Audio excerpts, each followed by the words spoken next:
દિવાળી અને ક્રિસમસના તહેવારો નજીક આવી રહ્યા છે ત્યારે સામાન્ય રીતે અમેરિકામાં વસતા હજારો ગુજરાતી પરિવારો વતન ભારત આવવાની તૈયારી કરતા હોય છે, પરંતુ આ વખતે સ્થિતિ તદ્દન અલગ છે.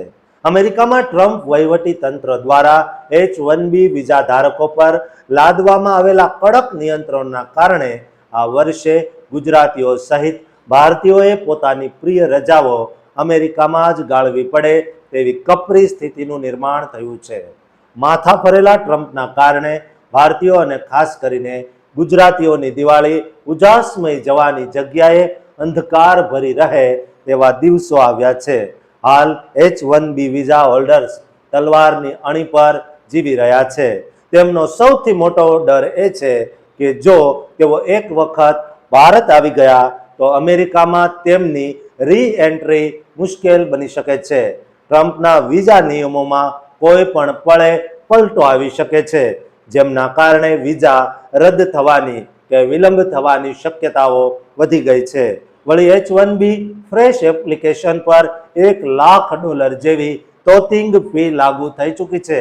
આનો સીધો અર્થ એ છે જો કોઈના ચાલુ વિઝા કોઈ કારણસર રદ થાય અને ફરીથી અરજી કરવી પડે તો તેની કારકિર્દી જ જોખમમાં મુકાઈ જાય. આ ડર એટલો વ્યાપક છે કે આઈટી કંપનીઓ પણ તેમના કર્મચારીઓને ભારતની મુસાફરી કરતા પહેલા સાવધાન કરી રહી છે. આ ભયના વાતાવરણ વચ્ચે વતનનો મોહ છોડીને અમેરિકામાં જ રહેવું સલામત છે તેવું ગુજરાતીઓ હવે સ્વીકારી રહ્યા છે.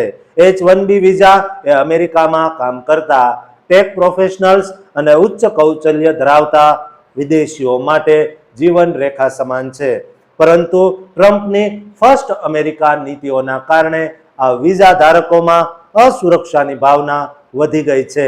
અમેરિકામાં વસતા ગુજરાતીઓ માટે દિવાળી અને ક્રિસમસનું વેકેશન સામાન્ય રીતે પરિવાર સાથે વતન જોડાણનો સમય હોય છે, પણ આ વર્ષે તેઓ મૂંઝવણમાં મુકાયા છે. અનેક H-1B વિઝા ધારકો ખુલ્લેઆમ કહી રહ્યા છે કે જો એક વખત અમેરિકા છોડીને વતન ગયા તો ફરીથી પાછા આવવા માટે લોઢાના ચણા ચાવવા જેવી સ્થિતિ સર્જાઈ શકે છે.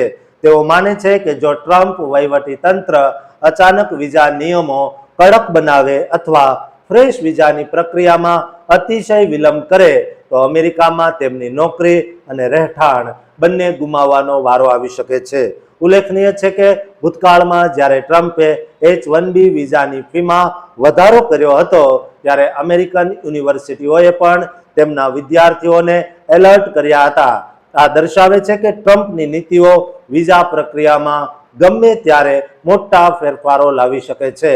હાલ જે કર્મચારીઓ પાસે H-1B વિઝા છે તેમનો આ વિઝા સ્ટેટસ કેટલો સમય ટકી રહેશે તે અંગે કોઈને ચોક્કસ વિશ્વાસ નથી.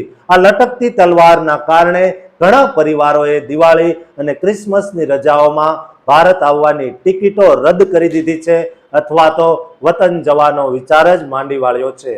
તેઓ માને છે કે થોડા સમય માટે તહેવારોનો ત્યાગ કરવો વધુ સારો છે, પરંતુ પોતાની અમેરિકન કારકિર્દીને જોખમમાં મૂકવી યોગ્ય નથી. આ પરિસ્થિતિને અમેરિકામાં વસતા ભારતીય સમાજના ખાસ કરીને ગુજરાતમાંથી ગયેલા પ્રોફેશનલ્સ માટે એક ગંભીર અને ભાવનાત્મક સંકટ ઊભું કર્યું છે. ટ્રમ્પ વહીવટી તંત્રની વિઝા નીતિઓ ક્યારે અને કેવી રીતે બદલાશે તે જોવું રહ્યું. ત્યાં સુધી અમેરિકામાં વસતા ગુજરાતી પરિવારોએ અનિશ્ચિતતાના માહોલમાં જીવવું પડશે. અમે આ પ્રકારના વિઝાને લગતી તમામ અપડેટ્સ તમને આપતા રહીશું.